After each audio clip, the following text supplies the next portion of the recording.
马太福音19章16节到22节。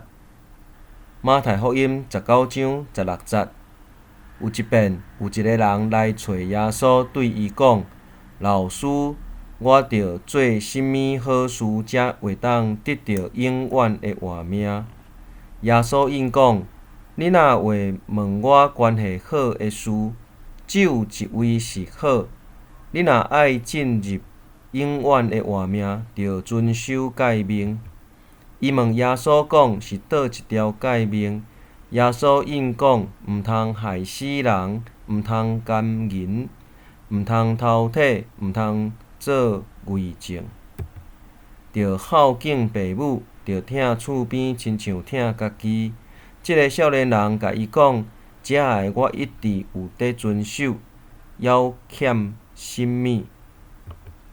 耶稣应讲：你若爱做完全的人，你去卖你的财产，分互善食人，你伫天顶就有财宝，然后来缀我。